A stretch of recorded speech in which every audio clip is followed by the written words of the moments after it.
kita akan membicarakan riwayat Nabi Allah Ibrahim alaihi salam. Beliau termasuk salah satu dari 5 orang rasul yang merupakan kelompok yang dikenal dengan ulul azmi, yaitu para rasul yang dinilai mempunyai kelebihan di dalam keutamaan, ketabahan, keuletan, dan sikap istiqomah di dalam berjuang. Jumlahnya ada 5, yaitu Nabi Nuh, Nabi Ibrahim, Nabi Musa, Nabi Isa, dan Nabi Muhammad alaihi wassalatu wassalam. Sebagaimana yang kita maklum bahwa Nabi Allah Ibrahim alaihi salam lahir pada masa pemerintahan Raja Namruz laknatullah alaih. Namruz adalah figur yang lebih merupakan kekuatan daripada keadilan, lebih merupakan kezaliman daripada kebijaksanaan. Ia seorang raja yang memerintah secara sewenang-wenang, lalu dengan segala macam cara berusaha mempertahankan kekuasaannya. Itu sebabnya di hari-hari menjelang kelahiran Nabi Allah Ibrahim alaihi salam, entah oleh karena rasa takut dan khawatir akan munculnya orang-orang yang dapat menumbangkan kekuasaannya, entah karena bisikan ahli nujum atau dukun-dukun yang memang banyak mengelilingi istananya, ia memutuskan untuk membunuh seluruh bayi yang dilahirkan dalam bentuk laki-laki. Ini dilatar belakangi oleh kekhawatiran akan muncul seseorang yang dapat menghancurkan kekuasaannya, sebagaimana Fir'aun laknatullah alaih.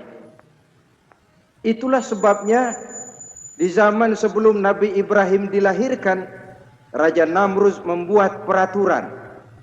Apabila seorang ibu melahirkan bayi laki-laki, bunuh bayi itu. Seluruh perempuan hamil berada di bawah pengawasan aparatur negara, dan laki-laki dianjurkan untuk jangan dekat-dekat dengan istrinya guna menghindari terjadinya proses kehamilan ini. Entah berapa ratus bahkan berapa ribu bayi laki-laki yang jadi korban tanpa dosa dari sebab kelaliman pemerintahan Raja Namruz laknatullah alaih ini. Kita teringat kepada satu hadis di mana Rasulullah sallallahu alaihi wasallam pernah bersabda, "Ya'ti 'alan nasi zamanun ru'asa'uhum kal asad wa wuzara'uhum kaz-zi'ab wa qudatuhum kal kilab wa katsirun nasi yawma idzin kal aghnam." Makanin rakyatnya.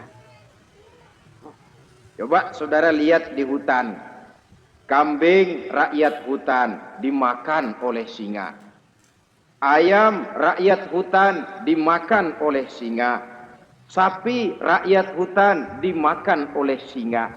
Inilah akibatnya karena singa naik berdasarkan kekuatan. Setelah naik bukan melindungi rakyatnya, malah makanin rakyatnya.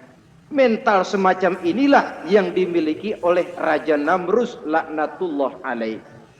Cuma karena rasa ketakutan akan datang orang yang akan menumbangkan kekuasaannya, maka seluruh bayi laki-laki harus dibunuh tanpa dosa apapun. Itu akan datang di tengah masyarakat manusia, muncul pemimpin-pemimpin yang mentalnya seperti singa. Lah kalau yang jadi pemimpin sudah seperti singa, wa wuzara'uhum kaz-zi'ab, yang jadi wazir, yang jadi menteri, kata Nabi, lagunya seperti serigala. Nyetel ini. Kalau sudah pemimpin seperti singa, yang jadi menteri seperti serigala. Apa serigala itu? Saudara tahu dalam dongeng anak-anak, serigala itu kan binatang yang paling licik. Untuk terang-terangan dia tidak berani karena tidak punya kekuatan seperti sang singa. Maka dia pakai ilmu kelicikannya. Serigala itu kalau ingin makan daging ayam, pakai bulu ayam. Kalau kepengen makan daging kambing, pakai bulu kambing. Pendeknya, serigala binatang yang menghalalkan segala macam cara asal tujuan tercapai. Itulah serigala. Lambang dari sifat kelicikan. Lempar batu, sembunyi tangan. Pengen makan daging ayam, pakai bulu ayam. Nyaruh jadi ayam. Pengen makan daging kambing, pakai bulu kambing. Nyaruh jadi kambing. Ini akibat dari yang pertama tadi. Pemimpin seperti singa, lalu menteri pun seperti serigala. Efeknya kemudian yang segera menyusul apa? Wa qudatuhum kalki. Pokoknya siapa yang memberi saya daging, itulah majikan saya. Apa kata majikan saya, itulah yang saya laksanakan. Maka hilang kebenaran hukum, hancur norma-norma keadilan. Oleh karena apa? Oleh karena anjing dapat daging. Lalu dalam kondisi semacam itu, yang jadi rakyat bagaimana? Kata Nabi, wa katsirun nas yauma izin kal aghnam. Adapun kebanyakan orang pada masa itu, lagunya sudah seperti kambing. Saudara, kambing itu binatang yang cuma menang groyokan dan tidak punya alternatif. Namanya kambing, digiring ke lapangan embe. Betul kan? Betul. Digiring ke kuali embe. Dikasih makan rumput embe. Sampai pun mau dipotong masih embe juga. Tidak punya pilihan lain si kambing ini, tidak punya alternatif lain. Kondisi semacam inilah yang terjadi di masa pemerintahan Raja Namruz laknatullah alaih. Oleh karena diiming-iming, dibisiki oleh dukun-dukunnya, oleh nujum-nujum yang mengelilingi istananya bahwa akan datang seorang anak laki yang kelak akan menumbangkan kekuasaannya, dia mengeluarkan peraturan. Ya, peraturan singa. Mulai saat ini diumumkan kepada seluruh rakyat, siapa-siapa perempuan melahirkan bayi laki-laki, bunuh hidup-hidup. Seluruh orang bunting di bawah pengawasan hansip negara. Dan mulai malam ini, supaya semua kaum bapak jarang-jarang tidur sama istrinya. Namanya peraturan Namruz. Tapi apa yang memang Allah kehendaki untuk terjadi, pasti terjadi. Yaitu kelahiran Nabi Allah Ibrahim alaihi salam. Pada saat beliau terlahir ke alam ini, oleh ayahnya yang bernama Azar, disembunyikan di dalam sebuah gua. Di sini bertemu antara nurani seorang bapak dan ketaatan kepada raja. Dia ingin taat kepada raja, dia mesti membunuh anaknya. Tapi sebagai bapak, dia sayang kepada anaknya, dia harus selamatkan. Dicarinya jalan tengah, maka Ibrahim disembunyikan di dalam sebuah gua dengan satu perhitungan tentunya. Lu mati, ya nggak apa-apa, lu hidup ya syukur. Sebab ini pertimbangan dia akan bikin susah dia di masa yang akan datang. Coba anak bayi dalam kondisi apa adanya ditaruh di dalam gua, menurut perhitungan logika mati. Namun apa yang terjadi? Nabi Allah Ibrahim yang sejak masa bayi diletakkan di dalam gua, dipelihara oleh Allah. Nah, kalau Allah yang sudah memelihara, orang mana yang sanggup mendatangkan bencana dan mudarat? Untuk melangsungkan kehidupannya, Nabi Ibrahim itu mengisap ibu jarinya. Dan konon menurut riwayat, dari ibu jarinya itu keluarlah madu. Sehingga walaupun tidak didampingi oleh ayah dan ibunya, tinggal di dalam gua seorang diri, pertumbuhannya sebagai seorang bayi menjadi seorang anak, tumbuh dengan pesat sebagai lazimnya anak-anak yang lain. Dalam ilmu tauhid ini yang dinamakan irhas. Tanda-tanda yang diberikan kepada seseorang yang akan dipilih menjadi rasul pada saat dia masih anak-anak. Ini yang dinamakan irhas. Adapun kalau dia sudah diangkat menjadi rasul, maka tanda-tanda itu dinamakan mukjizat. Kalau jatuh kepada wali, maka tanda itu dinamakan karomah, atau yang dalam bahasa kita disebut dengan keramat. Jadi kan kita ini dalam kehidupan anak-anak kita kadang-kadang bisa melihat bakat yang dimilikinya pada saat dia masih kecil. Tanda-tanda itu ada. Nah, dalam kehidupan para rasul, masa kecil mereka yang melambangkan tanda itu dinamakanlah irhas. Begitulah Nabi Ibrahim tumbuh dari bayi menjadi anak-anak di dalam gua. Dan ayah ibunya kadangkala menengok dia. Pada saat dia sudah mulai pandai berbicara, dia sudah mulai berpikir. Dan pola berpikir yang pertama, satu hari dia tanya bapaknya, "Papi," kalau bahasa sekarang, "ini yang bikin alam ini sebenarnya siapa? Yang bikin saya siapa? Yang menyebabkan saya ada siapa?" "Ya kami, ibu bapakmu," kata ayahnya. "Oh begitu." "Lalu yang bikin ibu bapak siapa?" "Ya nenekmu. Gara-gara dia saya ada, gara-gara saya kamu ada."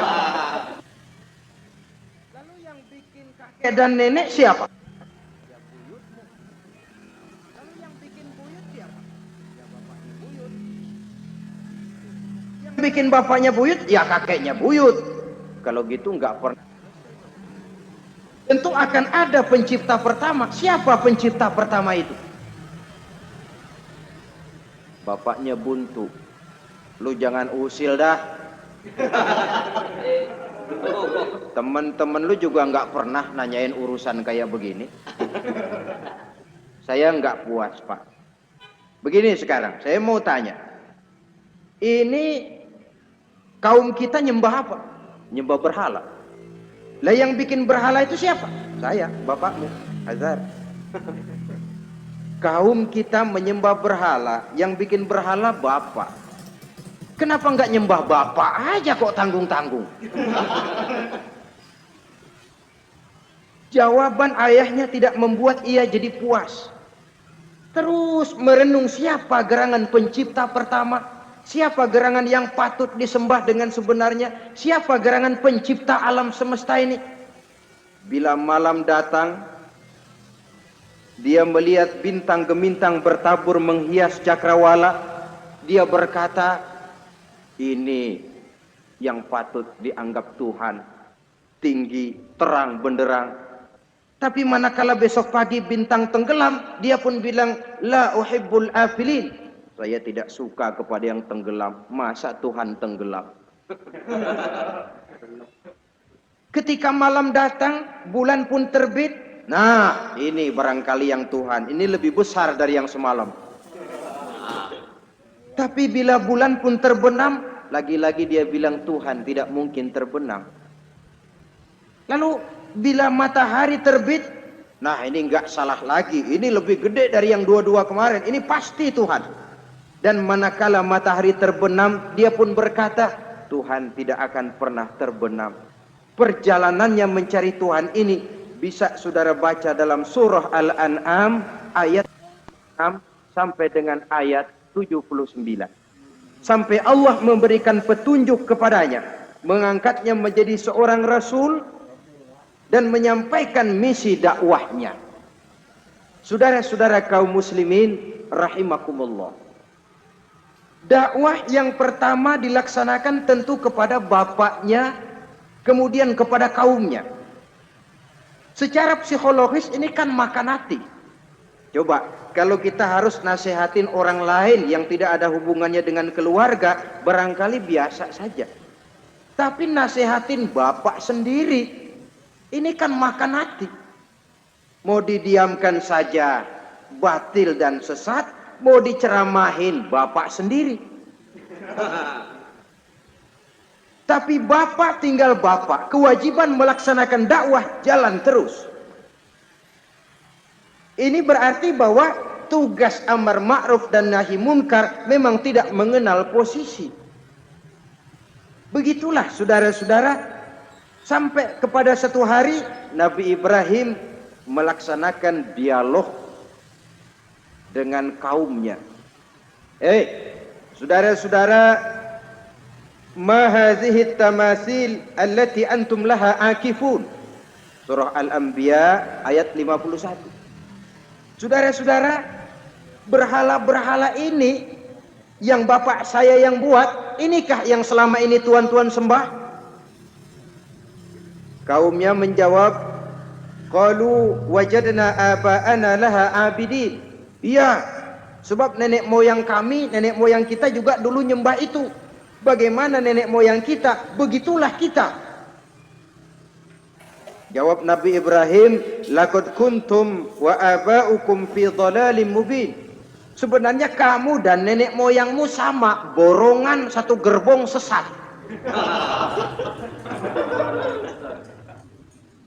Kok kamu ngikutin nenek moyang kamu? Mereka enggak berpikir, kamu enggak ikut berpikir.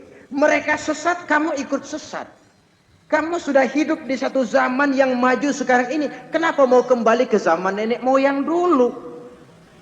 Menyembah berhala yang nyata-nyata tidak sanggup mendengar, tidak sanggup melihat, tidak sanggup memberikan manfaat dan mudarat.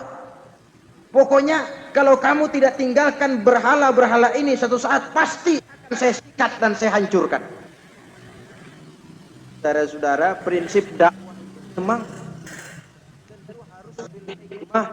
wal mau'izatil hasanah, dengan bijaksana dan dengan nasihat-nasihat yang baik. Tapi kalau sudah mencegah suatu kemungkaran, nanti man ra'a minkum munkaran falyughayyirhu biyadihi. Siapa di antara kamu yang melihat suatu kemunkaran, hendaklah dia berusaha merubah dengan kekuatan tangannya. Kalau dengan tangannya dia tidak sanggup, fabilisani, hendaklah dengan lidahnya. Kalau itu pun dia tidak mampu, fabi qalbi, hendaklah dalam hatinya. Dan mencegah suatu kemungkaran dengan hati, itulah nilai iman yang terendah adanya. Nabi Ibrahim melihat bahwa watak menyembah berhala ini sudah berurat dan berakar. Kenapa? Mereka mengembalikan itu kepada kebiasaan dan tradisi nenek moyang. Sampai juga di zaman kita sekarang ini, sudah kita menegakkan tauhid, membina sebersih-bersih iman, menegakkan semulus-mulus tauhid. Ada juga kelompok orang yang mau mengembalikan ke zaman nenek moyang, ke zaman animis, menghidupi tradisi nenek moyang dalam hal ibadah, dalam hal ubudiyah. Tentu merupakan langkah kemunduran adanya. Dan ini bukan barang baru. Umat Nabi Ibrahim sudah memberikan contoh. Kenapa kami menyembah berhala? Soal nenek moyang kami menyembah berhala. Nabi Ibrahim tampang aja, yellow, borongan, lempeng semua sesat. Muslimin, dan bukan cuma kata, dibuktikan oleh Nabi Allah Ibrahim. Begitu Raja Namrus menurut satu riwayat bersama para tentaranya pergi berburu, Nabi Ibrahim ngintip-ngintip. Begitu Namrus keluar, beliau masuk. Kalau istilah kita, ke tempat Namrus ibadah, ke masjidnya dah. Di mana di situ tersimpan seluruh berhala yang mereka sembah, dari yang paling gede sampai yang paling kecil. Nabi Ibrahim masuk bawa kampak. Seluruh berhala-berhala yang ada di tempat itu habis dikampakin, hancur berantakan. Kecuali berhala yang paling gede, itu ditinggalin, nggak diapa-apain, dan kampaknya ditaruh di tangan berhala yang paling gede. Emang tangannya acung begini, gantung ke Ibrahim keluar. Adapun Namrus, ketika dia pulang dari perburuannya, mau melaksanakan ibadah, Bukan main terkejutnya melihat Tuhannya berantakan.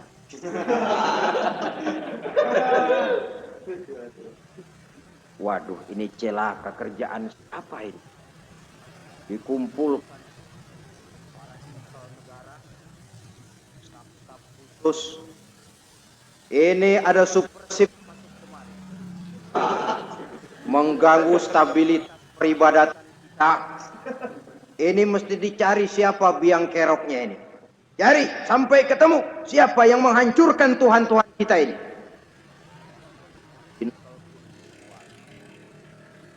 Ada yang ke desa, ada yang pokoknya ke seluruh penjuru. Sampai ada yang desas-desuskan. Tuan Raja, bagaimana? Saya dengar selentingan berita. Berita apa? Pada waktu Tuan Raja pergi berburu, seorang anak muda bernama Ibrahim masuk ke tempat ibadah kita.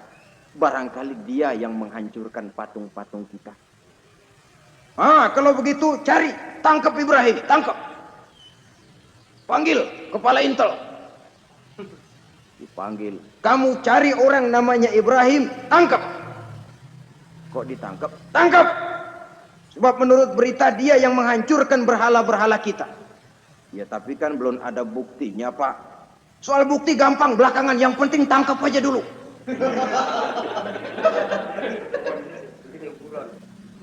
Ini supersip ini. Saudara-saudara, dicarilah Nabi Allah Ibrahim, ketemu, dihadapkan kepada Raja Namrus, disidang di pengadilan terbuka, disaksikan orang banyak, dibuka oleh Raja Namrus. Sidang luar biasa dalam rangka memeriksa dan mengadili tertuduh Ibrahim. Dengan ini kami buka, kami nyatakan dibuka untuk umum. Terdakwa supaya dibawa ke dalam ruangan sidang. Dihadapkan Nabi Ibrahim. Nama Ibrahim. Orang tua Azar. Tuduhan menghancurkan berhala. A'anta fa'alta hadza bi alihatina ya Ibrahim? Hai Ibrahim, benarkah kamu yang menghancurkan Tuhan-Tuhan kami? Siapa bilang? Ada berita yang sampai kepada kami. Ketika kami keluar, kau masuk ke tempat kami ibadah. Ngaku aja dah, ngaku. Daripada urusan jadi panjang, mendingan ngaku aja dah. Kata Nabi Ibrahim, enggak. Bal fa'aluhu kabiruhum hadza. Yang menghancurkan berhala-berhala Tuhan, berhala yang paling besar ini. Yang paling besar ini. Besarnya nunjuk ke patung, ininya nunjuk ke dirinya. Kabiruhum kepada berhala, hadza kepada enggak, kata Nabi Ibrahim. Setahu saya enggak semua berhala hancur. Saya dengar yang paling gede enggak apa-apa. Dan ada kampak di tangannya. Kali yang gede tuh iseng. Jadi yang kecil-kecil ini dikampakin semua sama yang gede. Buktinya kampak masih ada di tangannya kok. Tanya aja dia. Kata Namrud, Ibrahim, kamu sudah gila apa? Kenapa? Masa saya disuruh nyembah berhala, disuruh nanya berhala? Jadi nggak bisa jawab dia, nggak bisa jawab lah. Kalau nggak bisa jawab, kenapa disembah? Yang gila saya apa sampean? Merasa tidak sanggup menghadapi argumentasi yang diajukan oleh Nabi Allah Ibrahim, Namrud kalap. Dalam kekalapannya itulah ia menjatuhkan vonis bahwa Nabi Allah Ibrahim dihukum bakar hidup-hidup.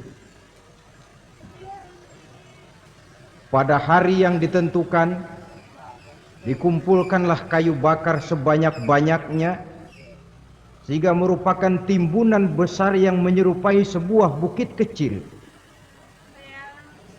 Apabila segalanya telah siap, kayu bakar itu pun disulut orang, dan api mulai menjilat ke sana kemari, makin lama makin besar, makin lama makin besar, sehingga tentara Namrus bingung. Ini Ibrahim bagaimana ngebakarnya? Kalau kita anterin ke api, kitanya ikut angus, dilemparin gak mungkin sampai.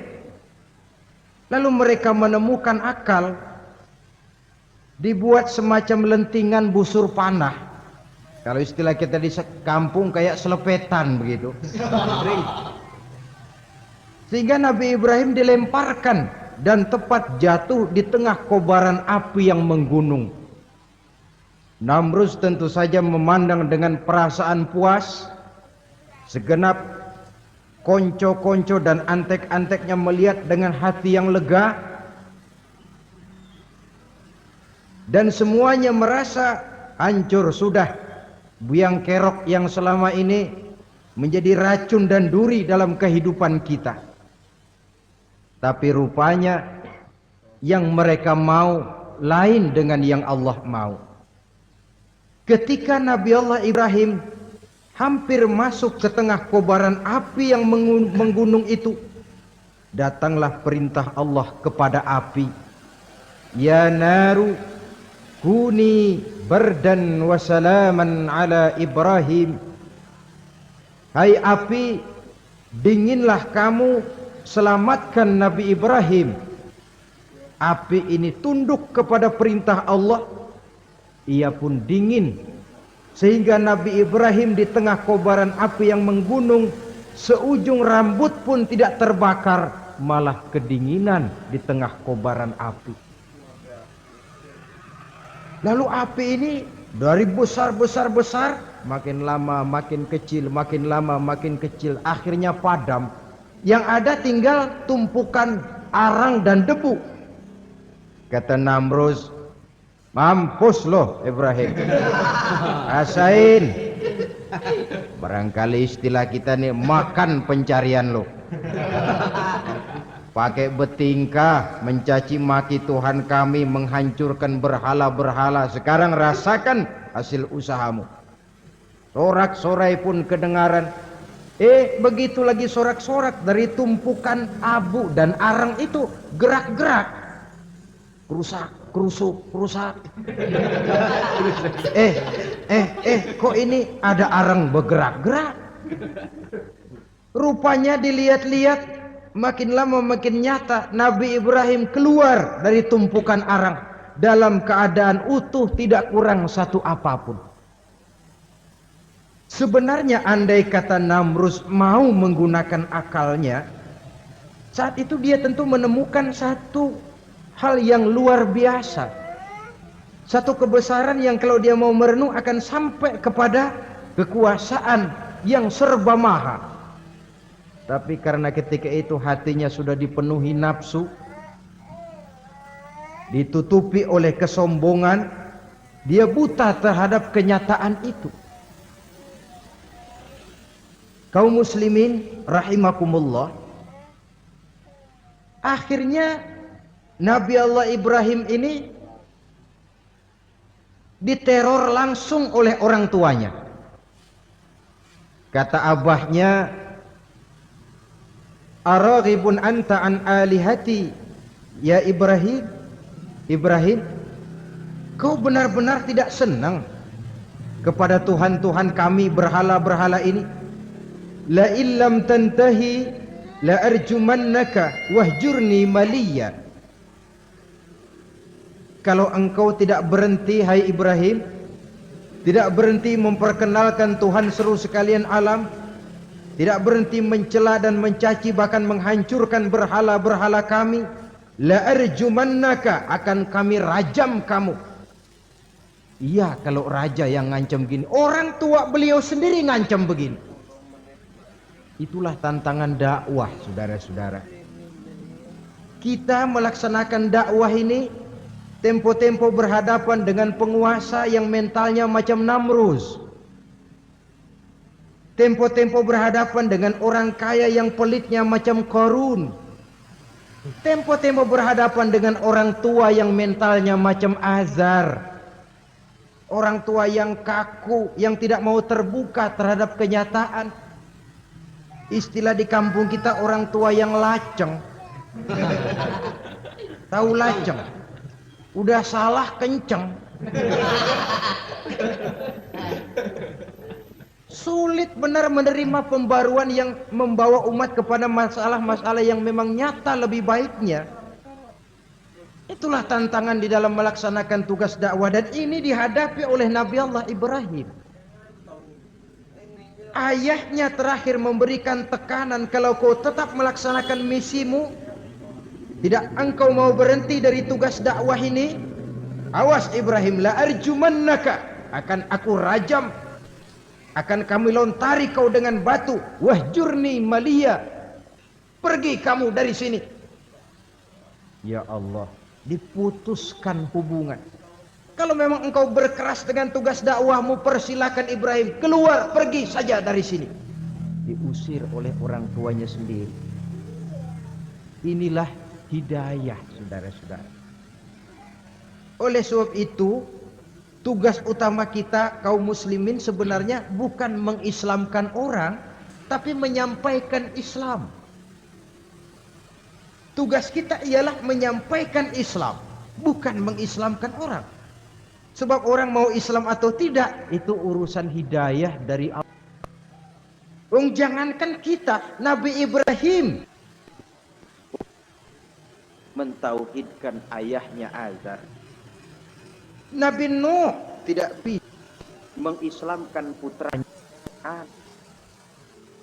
Kan Nabi kita Muhammad sallallahu alaihi wasallam pun tidak bisa memberikan hidayah kepada Abu Jahal dan Abu Lahab.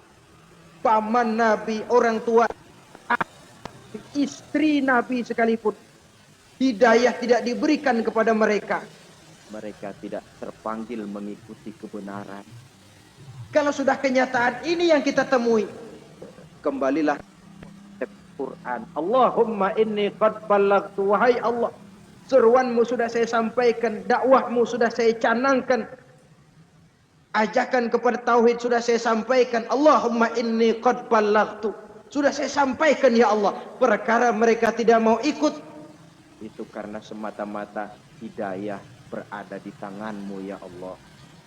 Kalau kemari landasan dakwah kita, insya Allah tugas dakwah kita berkelangsungan. Kalau tidak, makan hati. Kita pikirin, ya orang gua ajak benar-benar nggak mau, ya dipikirin. Saya ajak ngaji malah dicaci maki, saya ajak yang baik malah saya dicemoohkan. Kok begini dakwah?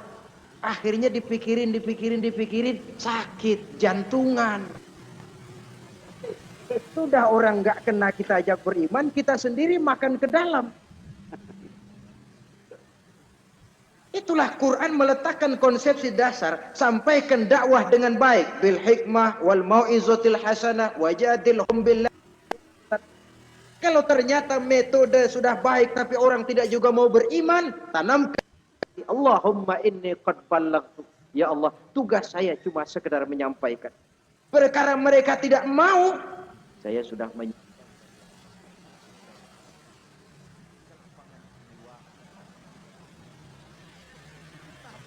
dengan yang punya mental kayak Namrus, bertingkah laku sewenang-wenang, aji mumpung, mentang-mentang kuasa lalu saenake dhewe, menghitamkan yang putih menurut seleranya saja.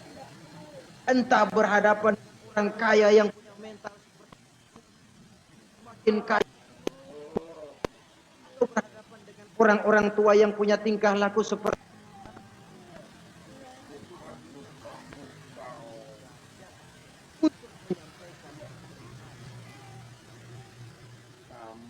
terhadap reaksi keras dari abahnya ini. Apa kata Nabi Ibrahim? Salamun alaika sa'astaghfiru laka rabbi innahu kana bi wa a'tazilukum wa ma ta'buduna min dunillah apa? Alaika.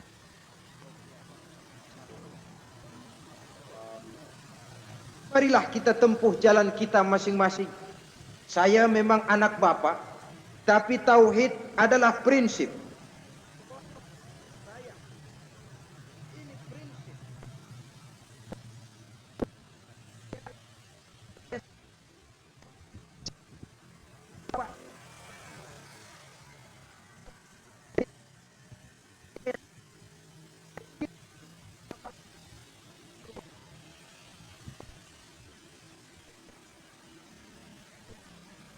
Bapak.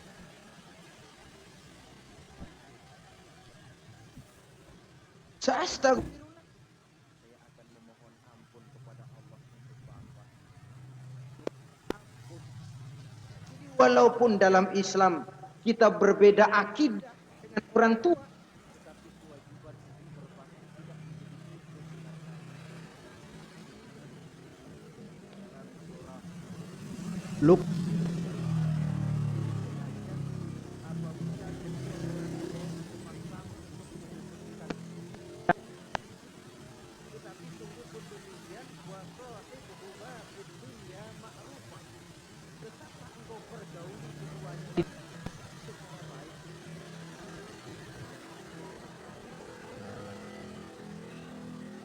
dan lebih besar lagi Allah Ibrahim, sungguh pun diri saya menolak mentah-mentah ajaran, tetap juga menyembah berhala, tetap sekutu dengan saya akan memohon kepada Allah untuk bapak. Wa atazilukum, menjauhkan diri dari apa yang bapak sembah, dari apa yang kaum kita sembah selain daripada Allah. Bapak menyembah berhala, kaum kita ini menyembah berhala. Wa atazilukum, menyingkir dari semua itu. Selamat jalan.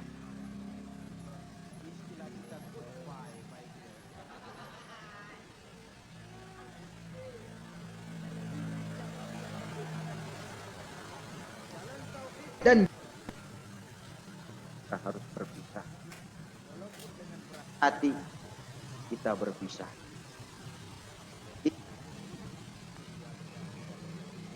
Punya garis. Umumnya, walaupun baik tapi memang harus ditingkatkan. Umumnya kita ini kan mayoritas merasa sebagai muslim. Kenapa kamu Islam?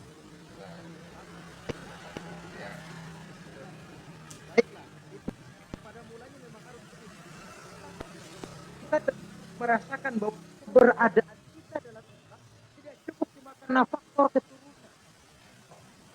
Dengan kata lain, kita harus memperbaiki kualitas keislaman kita. Inilah proyek utama kita sekarang. Saudara-saudara, maka Nabi Ibrahim pun meninggalkan orang tuanya, meninggalkan kaumnya.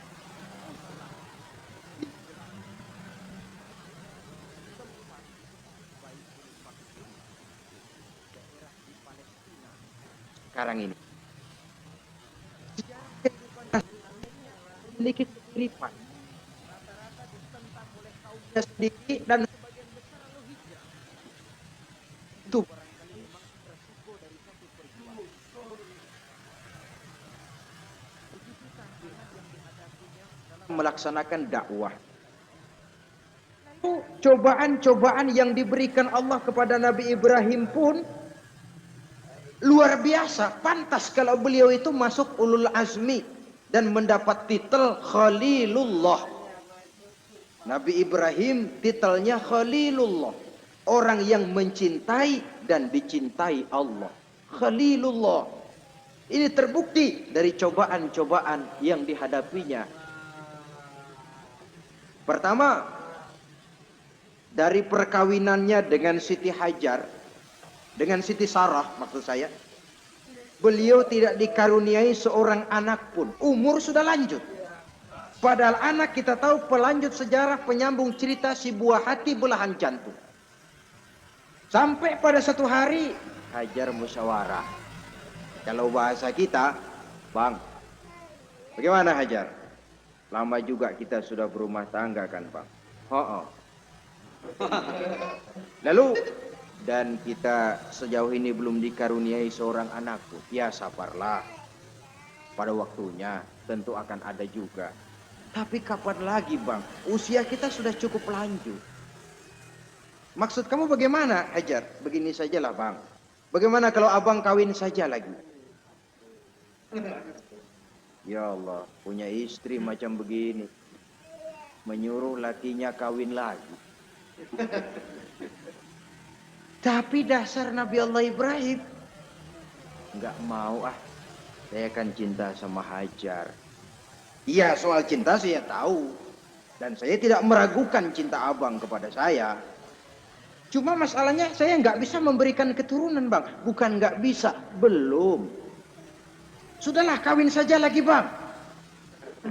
Nggak mau ah, nggak mau. Istrinya nyuruh kawin, lakinya ogah-ogahan. Sekarang kan enggak, istrinya ngelarang kawin, suaminya malah.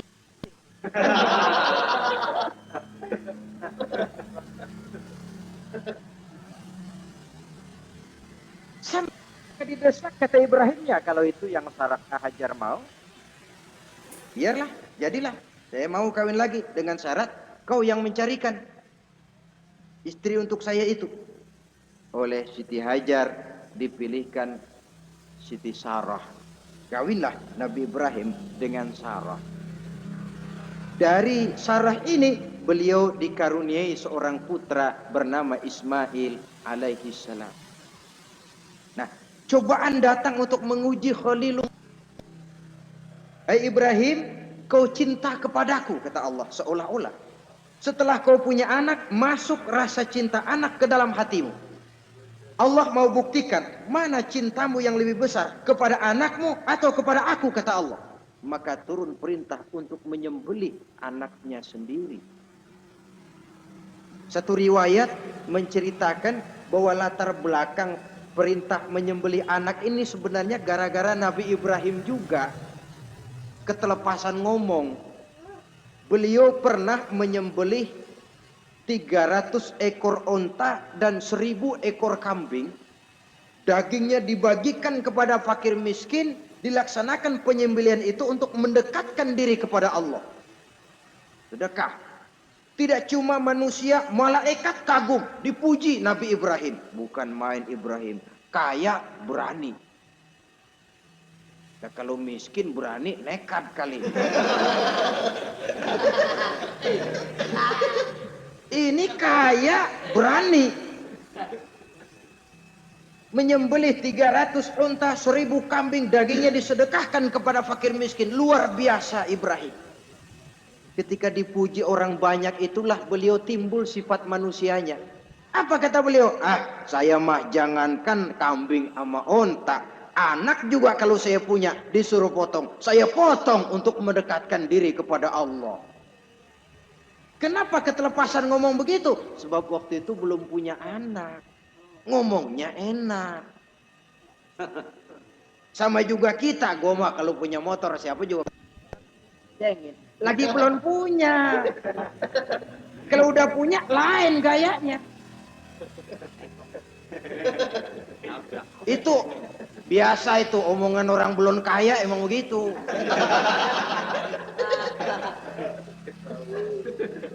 Saudara-saudara, sehingga omongan yang beliau sudah lupa bertahun-tahun bahkan puluhan tahun ini, begitulah ketika sudah punya anak Ismail, falamma balagha ma'ahu sa'ya, ketika Ismail sedang lucu-lucunya dalam tidurnya mimpi turun perintah, ya Ibrahim uffi binuzrika.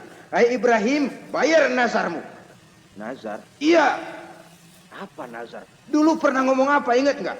Jangankan cuma kambing, onta, anak pun kalau punya disuruh potong, saya potong. Dianggap nazar. Bayar nazarmu, potong anakmu. Dipikirin siangnya, semalam itu benar-benar perintah Allah apa cuma ngimpi? Kalau ngimpi kok jelas amat. Kalau perintah Allah kok kelewatan amat. Pakai anak disuruh potong, emang gak ada yang lain apa? 3 berturut-turut mimpi sampai beliau yakin ini memang benar perintah Allah. Dan dilaksanakan dengan berat hati. Pagi-paginya bilang kepada Siti Sarah, Sarah, Ismail mandikan, berikan pakaian yang baik, saya mau bawa pergi dia. Kemana bang? Pokoknya mau saya bawa. Berangkatlah anak beranak ini menuju salah satu bukit di daerah Mina. Ketika duanya sudah mau berangkat, iblis sibuk bukan main. Ini cobaan loh. Orang kalau mau ibadah, Pak, iblis paling gatal. Segala macam cara mereka lakukan agar orang jangan ibadah. Ini Ibrahim mau membuktikan cintanya kepada Allah. Ya Allah, lihatlah. Walaupun saya sudah punya anak, cinta saya kepadamu lebih besar ya Allah. Walaupun perintah ini menyembelih leher anak sendiri, saya potong karena melaksanakan perintahmu. Iblis ribut. Mula-mula dia bisikin Nabi Ibrahim. Ibrahim, kau lihat anakmu di belakang itu.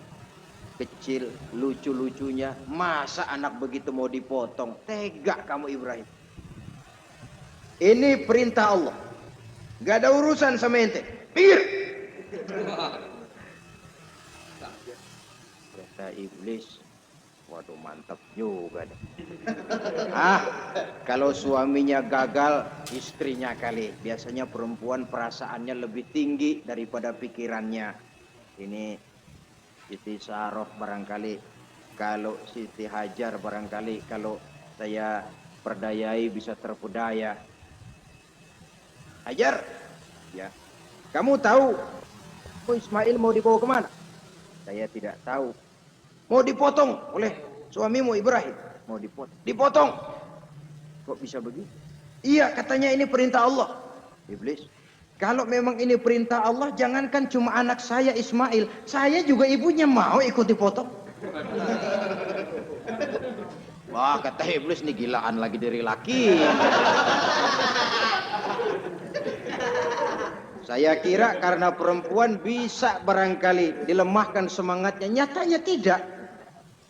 Ismail nih masih kecil kali ini, gampang dikelecehin. Ismail, kau mau dipotong oleh ayahmu. Dipotong. Dipotong. Kok bisa begitu? Katanya perintah Allah. Kalau memang Allah, saya siap. Iblis mau ngomong lagi, Nabi Ibrahim Ismail ngambil batu, disambitin iblis. Izhab ya la'in, pergi, laknat, terkutuk kamu. Nyambitinnya itu sampai sekarang jadi ikutan dalam salah satu pelaksanaan ibadah haji yang disebut jumrah, ngelontar. Itu simbol permusuhan abadi antara manusia dengan iblis. Jadi kalau ada orang mau berbuat baik, iblis itu datang dari 3 penjuru. Dari bapak, dari anak, dari istri. Kadang-kadang bapaknya nggak kena, istrinya dibujukin. Laki luno sok loyar mau nyumbang masjid. Jangan kasih duit, simpen aja baik-baik. Istri nggak kena, anak. Segala macam cara iblis berusaha. Baru sampai di bukit yang dituju, Nabi Ibrahim buka kartu. Ismail, Abah diperintah Allah menyembelih lehermu. Bagaimana? Kerjakan apa jangan? Kalau memang itu perintah Allah, kerjakan Abah. Insya Allah Abah akan menemukan saya termasuk orang sabar. Ini jawaban anak soleh. Coba kalau jawaban anak pinter nggak soleh, bukan begitu. Ismail, saya disuruh motong lehermu, bagaimana? Kenapa saya Pak? Bapak aja yang tuaan potong.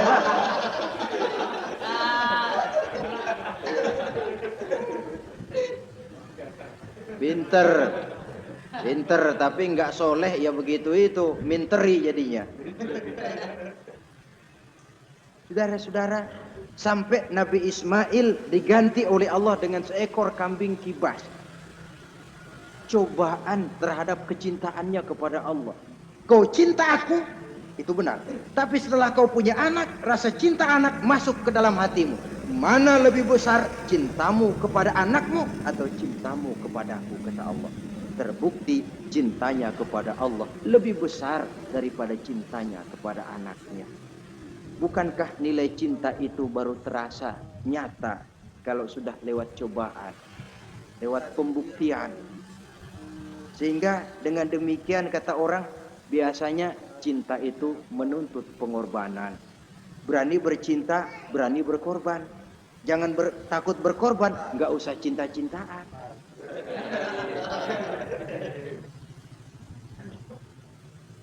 Saudara-saudara, sebab kalau orang sudah berbuat untuk sesuatu yang dicintainya, sangat boleh jadi si lemah akan jadi kuat, yang jauh jadi terasa dekat, yang takut jadi berani. Kalau orang sudah melakukan sesuatu untuk yang dicintainya. Seorang bapak karena cintanya kepada anaknya, dia rela pergi pagi pulang sore, peras keringat banting tulang supaya hari depan anaknya lebih baik daripada dia. Seorang suami yang cinta kepada istrinya, tidak soal dia kepanasan dan kehujanan, mencari yang sulit-sulit yang diinginkan oleh istrinya. Contoh paling dekat saja, kalau istrinya sedang mengidam, biar tengah malam buta minta mangga dan gak musim mangga, kerusak-kerusuk suaminya cari mangga. Cinta memang membuat yang jauh jadi terasa dekat. Lalu cobaan lain ketika turun perintah melaksanakan khitan. Umur beliau menurut riwayat Abi Daud sudah umur 80 tahun. Di zaman belum ada pisau cukur, silet, gunting, kulit sudah alot. Tapi ini perintah Allah, laksanakan, resiko belakangan. Nabi Ibrahim pandai memilah mana kepentingan pribadi, mana perintah Allah. Nah, perkara beliau nanti pindah ke Mekah, membangun Ka'bah sampai kepada hari tuanya, ini berkaitan dengan Nabi Allah Ismail, dan akan kita bicarakan pada pertemuan di mana kita nantinya akan membicarakan riwayat Nabi Ismail alaihi salam. Untuk riwayat Nabi Ibrahim, walaupun serba singkat, hingga ini sajalah dahulu, dan mudah-mudahan menjadi tamsil, ibarat dan contoh yang bisa kita jadikan pegangan di dalam kehidupan kita sehari-hari. Terima kasih banyak atas segala perhatian. Mohon maaf atas segala kekurangan. Usikum wa nafsi bitaqwallah. Wassalamualaikum warahmatullahi wabarakatuh. Waalaikumsalam warahmatullahi wabarakatuh.